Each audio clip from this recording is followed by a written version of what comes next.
Mobile phone کب، کتنا اور کیسے استعمال کریں؟ تحقیق کی گئی ہے کہ ایک عام شرابی اور عادی شرابی میں کیا فرق ہے۔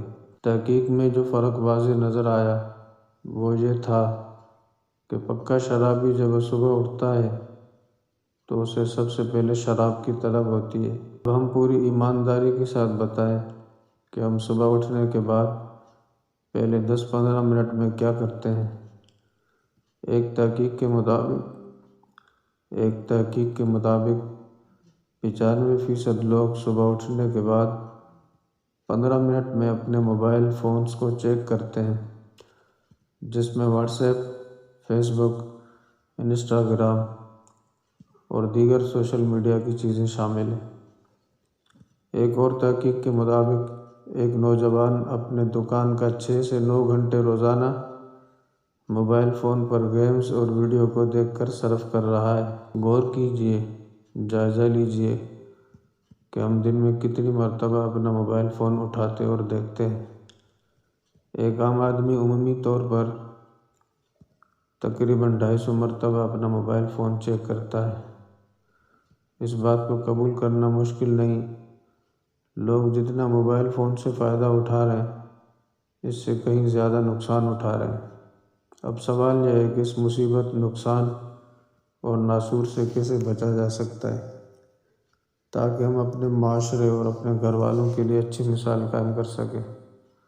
درج ذیل تدابیر اختیار کرنے سے ہم اس سے چھٹکارا پا سکتے ہیں اور اس کے استعمال کو اعتدال میں لا سکتے ہیں۔ صبح اٹھ کر اپنے اوپر پابندی لگائیں کہ ہم 1 یا 2 گھنٹے تک موبائل فون استعمال نہیں کریں گے۔ سونے سے پہلے اس بات کو یقینی بنائیں کہ ہمارا موبائل فون پاس نہ ہو، کم از کم اپنے ہاتھوں کی پہنچ سے دور رکھیں۔ رات 8 بجے سے لے کر صبح 8 بجے تک اپنے موبائل پر ڈیٹا کرفیو لگا دیں۔ ہفتے میں 1 دن اس بات کو یقینی بنائیں کہ کوئی 1 دن موبائل کے بغیر گزارے۔ صبح سے رات تک تمام پیغامات کا جائزہ لیں اور سوچیں کہ ہم نے جو پیغامات موصول کیے یا بھیجے ان سے ہم کو کیا فائدہ حاصل ہوا۔ یقین جانیے 95% جو ہم نے پیغامات موصول کیے یا آگے بھیجے وہ بے فائدہ چیزیں تھیں۔ اس لیے ہمیں روزانہ اپنی دعاؤں میں اس دعا کو شامل کر لینا چاہیے۔ اللہم انی اعوذ بک من علم لا ینفع ومن قلب لا یخشع ومن نفس لا تشبع ومن دعوت لا یستجاب لها۔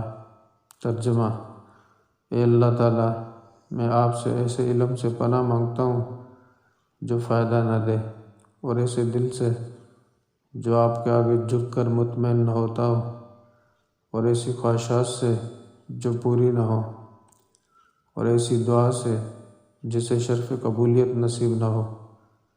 اللہ تعالیٰ ہمیں ہر قسم کی فضولیات سے بچنے اور اپنے وقت کو قیمتی بنانے کی توفیق عطا فرمائے۔ آمین۔